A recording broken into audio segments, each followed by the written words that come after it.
It's the SKOR North Twins Show. All right, SKOR North Twins Show.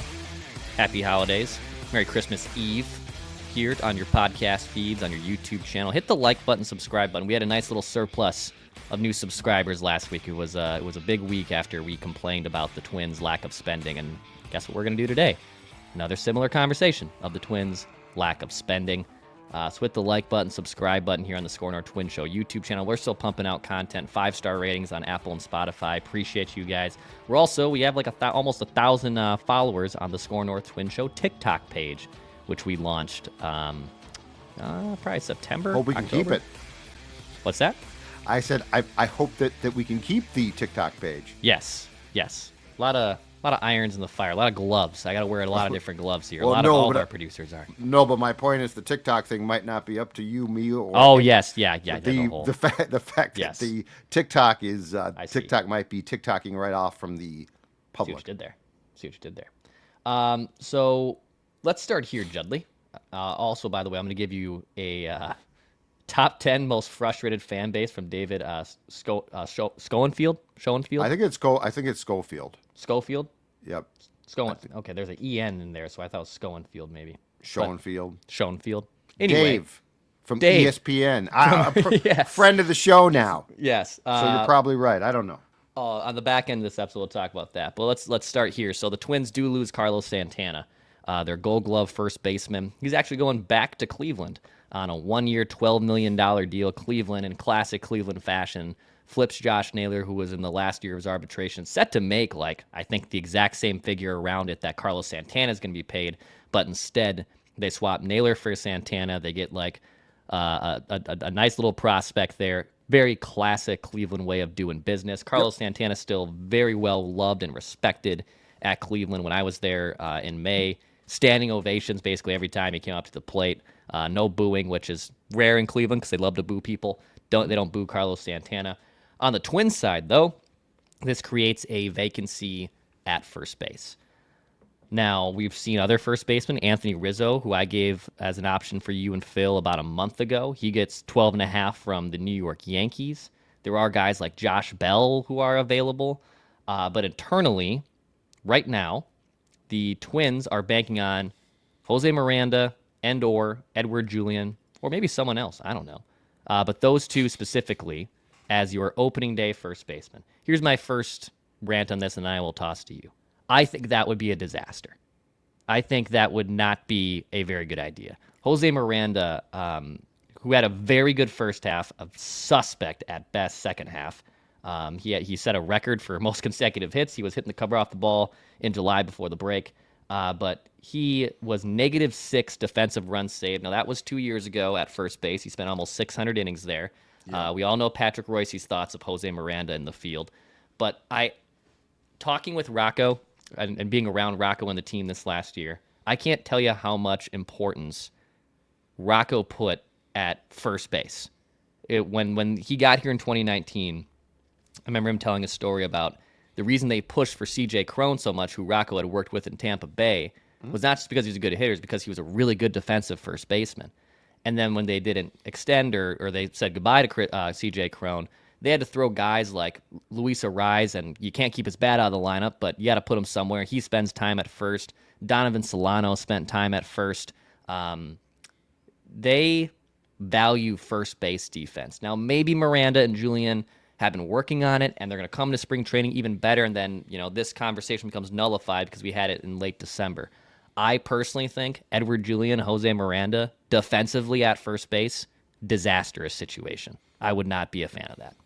Yeah, and we've talked about this before. It feels like first base is the equivalent of the running back discussion, which is, anyone can do that job. And it's like, well, I understand that there are ways to look at it, but the fact that the perfect example, I think, in recent Twins history at first base is this. When Joe Mauer made the full-time move there, if you recall, he wasn't great. Now, he turned himself, because he's such a good athlete, into a really good, should have won a Gold Glove first baseman. But there was also a stretch there where it's like, oh boy, he's not that good there. And the thing about it is we take it for granted. So if a guy is flawless there or seamless or knows how to play there, i.e. Carlos Santana, you're like, oh, of course, yeah, that can't be that hard. But positioning is, there's intricacies there that we don't see. So I'm with you. It worries me a little bit. I'm going to tie this into first base. It worries me a little bit that the quotes I saw coming out of the winter meetings from Rocco regarding Royce Lewis's transition to second is Royce, it sounds like, said, oh, yeah, I'm taking some ground balls at second now. It's my humble opinion in professional baseball that if you're going to move, if you're going to play that position, you should be working on that position all winter. So it shouldn't be like, well, I'm taking some ground balls there. It should be like, no, I am actually working on that diligently to become the best second baseman possible, or in our conversation here, the best first baseman possible. So like if Miranda is taking some ground balls at first, that's not good enough. He needs to be actually working with someone on how to play that spot. Julien, same thing. Could the Twins sign somebody else? Sure. But right now, Dex, let's talk about it. I mean, there are certain teams, there's a handful of teams that seem to be active. And otherwise, everyone else is on vacation. So I don't know exactly. The Twins need to clearly trim payroll to add. And I also think that they're trying to trim payroll to get to where they were last year, if not a little bit below that. But I fear right now that because there is no one in their system who plays first base who looks like he would be prepared to make the club out of spring training. I fear right now that there's a real chance that what you just said could be it, assuming that Miranda and Julien are even both here, though. That's the other question. Are they going to put them, one of those two, in a trade to sweeten the pot, for instance, so that they can dump a guy, i.e. Chris Paddock, who, by the way, I don't think teams are knocking down their door to get Chris Paddock. Right. And by the way, I said Anthony Rizzo went back to the Yankees. Paul Goldschmidt went to the Yankees for the $12.5 million. Off the top of the show. Which, by the way, is a very cheap contract. I know he's coming off a bad year, but 12, today's standards, that's drop in the bucket stuff. Yeah. Look, I don't know if like these trade conversations eventually heat up for the Twins and Chris Paddock. Like when you're seeing some of these other numbers that are coming out, like for other pitchers getting like maybe Chris Paddock is a bargain and a better deal there, but he's got injury history and he's not just that effective either. Like it's yes, every team needs pitching and the Twins shouldn't take that for granted either. Even with a very solid 1-2-3 punch in Pablo, Joe Ryan, Bailey Ober, like that is a very good 1-2-3. Sure. But yeah, I until they like find a trade partner or a dance partner, like they're just rolling with this team. They're rolling with it. And look, I do think, and I know Dan Hayes had a big sit down and conversation with Royce Lewis recently, and it does sound like Royce is actively working at that position. So it's not just I think taking a couple ground balls for Royce. Like he said I'm working there, but it didn't sound like he's doing it like with club help. Like Rocco's like, yeah, he's taking some ground balls there. I talked to him. It's like, I want a little bit more involvement. And by the way, is he moving? That's the other question. He's probably... Because if he's not, I'd like him to get some more work at third base. Yeah, let's pick a position here. Yeah, I think most likely it's Brooks Lee at third and Royce at second, but they're interchangeable. And Brooks Lee is a little bit more capable of moving around more than Royce is, but Royce has kind of a shakier arm. Yep, so, exactly. It's going to be really interesting what they want to do. And also, like, I brought up the point of, look, defensively, like, they need a solid first baseman. Well, like, you look at the ones that are available, and Josh Bell. Like, Josh Bell's terrible defensively. Ty France is not a good option. No. They could bring back old friend Joey Gallo, which this team is definitely not in the interest of doing. You know, Anthony Rizzo, who I gave to you guys, he's finally getting down a little bit. He's about a little below a league average first baseman now, but he's also 35, going on 36. So age is working against him. Agreed, Vinster. He just left. He did, just like Carlos Santana. So is he mad about the Twins or bored with the show? Bored with the show. By Vinny. Come on, dude. Come on, Finster. Help me out here. So maybe that is a trade partner. And look, when they got CJ Cron, like he was a non-tender from Tampa, Right. and then they swooped him up, and CJ Cron ends up having a very solid year for them in 2019. Yep. As much as they value versatility, like we just talked about with Royce and Brooks Lee, and it's why Rocco really stumped for Willie Castro, who turned into an all-star last year and can also play a bunch of positions. They value versatility, no doubt. That's a huge thing with Rocco and the Twins. But I also know how much they value first base defense, and I don't know if Rocco wants to revert back to just throwing some guy there because we have to. I think he would actually prefer to have a legitimate defensive first baseman there. Do you think that of all of the names that you just broached who are out there and none are great solutions, but anyway, do you think that Rizzo, like how much does that one intrigue you? Because I will say this, he's a veteran. Seems like a really good guy. And now now I'm not trying to sell that as why, but he knows how to play first base. What is your interest there? Like Goldie just got a year 12 and a half. Santana goes to Cleveland for a year and 12. Rizzo, I don't think is going to get much more. Like I don't think he's going to unless I'm missing something completely. I think he's in that bin. Yeah. So like if I was to tell you 1 year, $12 million for Rizzo. Anthony Rizzo as a stopgap, what do you think about that? It's probably, well, number one, still too rich for the Twins' blood. Right now $12 million. You're correct. I think if it's like 9, I know I'm splitting hairs here a little bit. Well, yeah. But that's what I know. I know Phil said he was completely out of that because his offense has fallen off a cliff. He went from being one of the best players in baseball, one of the most solid players in baseball for a long stretch of time, and kind of the heartbeat of that Cubs resurgence, to being now like almost an unplayable player. I think his presence would be great. Now, I don't know how long he lasts because you don't know how long you can let a guy hit 180, even if he is a good defensive first baseman still at 36. But sure. I would be in on that. And look, that has the makings of a classic Twins signing, right? A guy who's a former World Series winner who's over the hill. Goldschmidt sort of did, I thought, right? Yeah. Coming off a terrible year.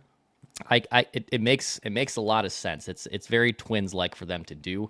And it's probably something, if by the time spring training rolls around and they don't like what they see or they're not confident in the Julien Miranda situation, and if Rizzo would still be out there, that would make some sense. It would make some sense.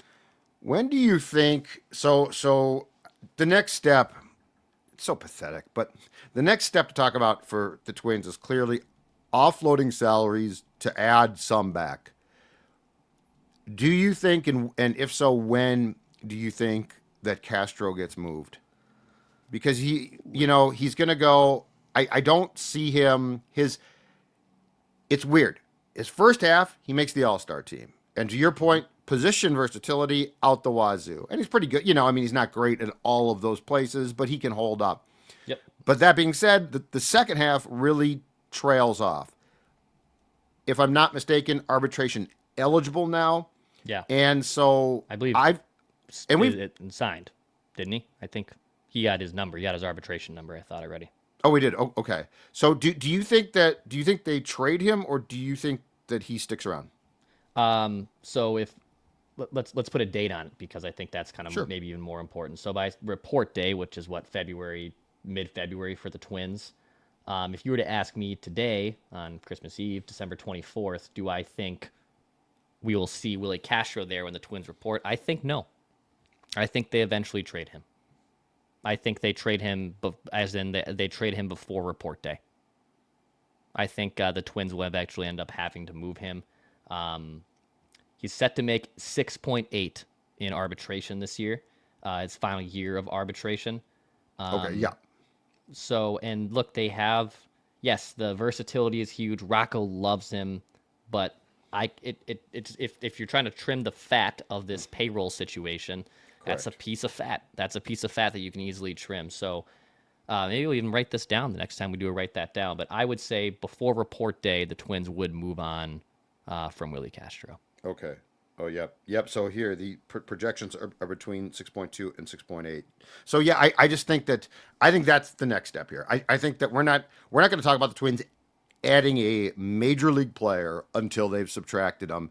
And my fear is you go down this list, and it's not, unless you're going to shed a player who we all would be like, oh wow, that's a little bit surprising.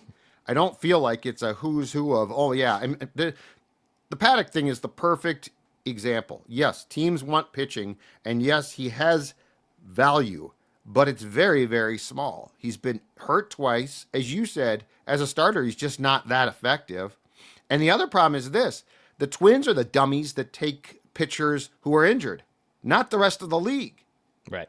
Like the Twins are the ones who jump at the Paddocks and then say team control, team control, team control, and the team control is the guy, in a rehab program for how long. So that's the problem. But yeah, the first base thing I don't like, and I don't think that there's a good internal option. But I also don't think that you are going to spend much to fix it. Like, this is why I'm not excited, because they do have. I will go back. But I will go back to the fact that they do have prospects. Like there are some. I go back and forth because there are some players who could make this team pretty effective, But there's two things that affect my thinking. One is, we always say, if he stays healthy, Buxton, Correa, Royce Lewis. Oh, if Royce Lewis can give you a full year.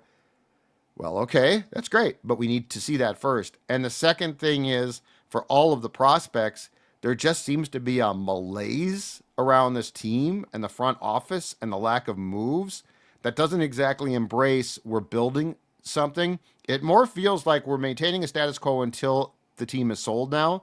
And as we've talked about, that can take some time. So I'm very torn here. I want it to be exciting, but I feel like they're not giving us anything to be excited about. Right. That's actually a good segue to Dave's ESPN.com's article of MLB aggravated fan index. It could be both. Could be both. Yeah, all you fear mongers, you love tweeting. You're going to aggregate all this stuff. Bring me the news. Why are you stirring the Twins pot, Declan, by saying what Jeff Passan said into a tweet? Why are you doing that? Joe Nelson right now aggregating that. And so it will be aggravating and aggregating. Speaking of that, Joe had a great little tweet about Joe Mauer, who him and Morno did like a selfie video, wished everyone Merry Christmas and Happy Holidays. From the Twins. Yes. But Mauer threw out, and we'll see you next year. And Joe thought, broadcast booth? Oh. Broadcast booth for Joe? Maybe, because I've heard before behind the scenes they kicked around the players only broadcast. I wonder if they're going to do that next year. Yeah. I think you said that they were going to try to do it in 2024. Yeah. And then it was, there was so much hassle with Bally's. I wonder. But I saw that on X. What does it say when the Minnesota Twins own account has to send out excited holiday greeting from two former players? Like, you don't have any current, do you not have current players do it because they're going to be traded and you don't know? Like Byron Buxton. Hey, this is Byron Buxton of the Minnesota Twins. I play center field and I'm wishing you a Merry Christmas. Hey, it's Carlos Correa here. Merry Christmas to all you fans. I can't wait for 25. I'm not being traded.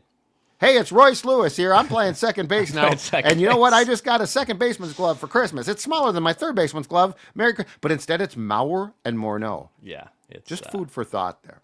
So this aggravated fan index, the top 10 most frustrated fan bases of 2024. So Dave puts this stew together. These are the three main qualities that get you on the list of aggravated fan index. Number one, the payroll disparity in the sport. Check. Oh, God, yeah. Number two, their cheap owner who refuses to spend money. Check. Yep. Three, their front office not making the moves necessary to improve the team. Oh, my God. Check. Oh, my, this was made with the Twins in mind. Check. So here's the top 10. I'll fly it down, and then we'll get to the Twins. Okay. 10, the Miami Marlins. 9, the Cardinals. Ooh, that hurts. Mm-hmm. Okay. Best fans in baseball. 8, the Rockies. Yep. 7, the Cubs. 6, the Pirates. 5, the Blue Jays, who are coming off of a frustrating year. Well, can I stop you on them? Sure. Okay, I'm very confused. So the Blue Jays a year ago where one of the finalists on Ohtani didn't get him, came close. Then this year, the Blue Jays were in on Soto, didn't get him, came close. And now it sounds like Vladdy Jr. has basically said, if we don't have a contract in place by the time we report to spring training, I ain't going. No, he's going to spring training. He's just not going to negotiate in season. Yep. My point is, have the Blue Jays perfected what the Twins have tried, which is, okay, we're going to leak out we're close on everybody? Or are the Blue Jays trying to spend and guys are saying, sorry, we're not coming there? Well, I will say I'm not being a Pollad pocket protector here, despite my time as an employee. But the Blue Jays, you were blown out. Don't worry about it. The Blue Jays were in the luxury tax in 2023 and have increased payroll the last few seasons. Yeah, but it hasn't resulted in playoff success. They redid their ballpark. They do spend. So I'm not sure the Blue Jays deserve that. Like the Cubs are weird too because the Ricketts are bleeding that thing dry, man. They own all that land around Wrigley now. So 5, the Blue Jays. Sorry. And then number 4, the Minnesota Twins. Oh. Here's some of the write-ups, some of the stuff that we've even talked about. Maybe he's even listened. Our friend of the show here, Dave. Maybe he's listening to the SKOR North Twins Show. We just call him Dave. Here's some of the things he says to why the Twins are number 4. One of the themes this offseason is that the teams with secure local TV contracts are spending money and going after free agents, while those clubs stuck in the Diamond Sports fiasco are selling their old baseball cards to try to pay their bills. Guess which category the Twins fall into?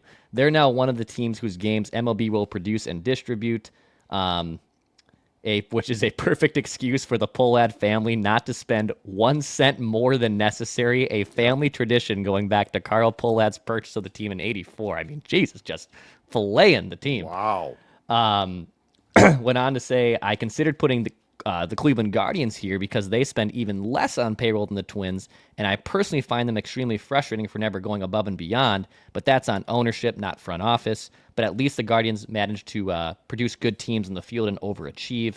In 2023, the Twins finally ended their long playoff winless streak and then subsequently cut payroll for 24, blame the TV situation, and it looks like they're going to sit out this offseason as well. Once again, their best bet is hoping that Carlos Correa, Royce Lewis, Byron Buxton stay healthy. Rinse, repeat, and cry tears of frustration, Twins fans. One last thing here, Judd. The top 3, the White Sox, the Mariners, the Angels.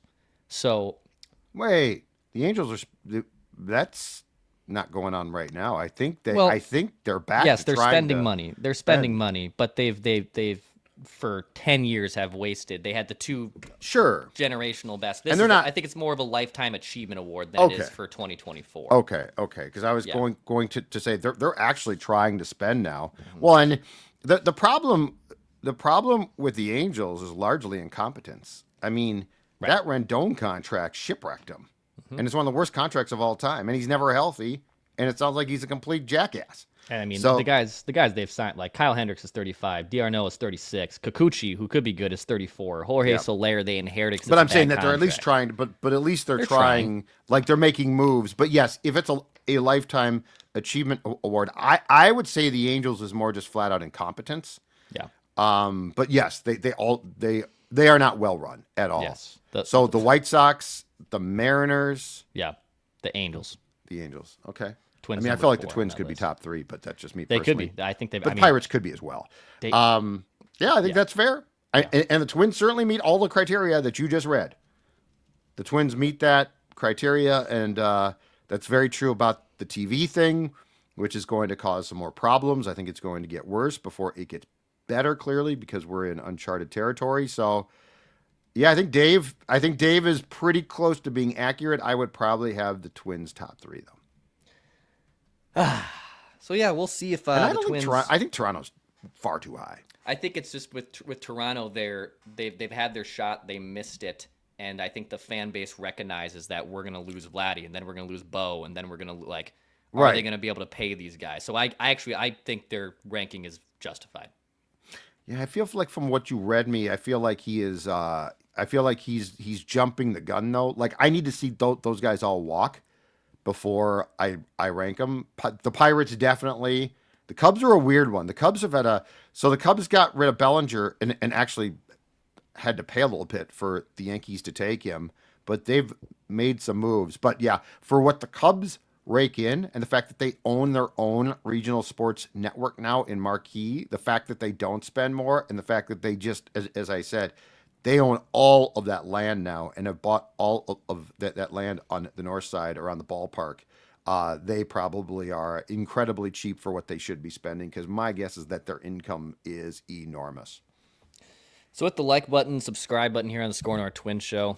Maybe we'll jump on Christmas morning when they sign a Josh Staumont level player. I might go outside right now and take some ground balls at second. Some ground balls? I don't know. I mean, maybe I won't. I'm not going to tell the Twins, though. I'll tell them at Twins Fest, which is now like a day. Like a day. It's actually a half-hour block. Hey, Twins fans, come out and see us for a half hour, because that's all we're allowed now. I mean, Cleveland's got it like once every, 3 years now? Their Fan Fest? Yeah. So it's lost its luster. I just go to the ballpark when you want to go watch the Twins. Nice work, good baseball. So appreciate it. That's SKOR North Twins Show. For Judd, I'm Dex. Hit the like button, subscribe button. Appreciate you guys supporting and listening and watching. We'll be back next week.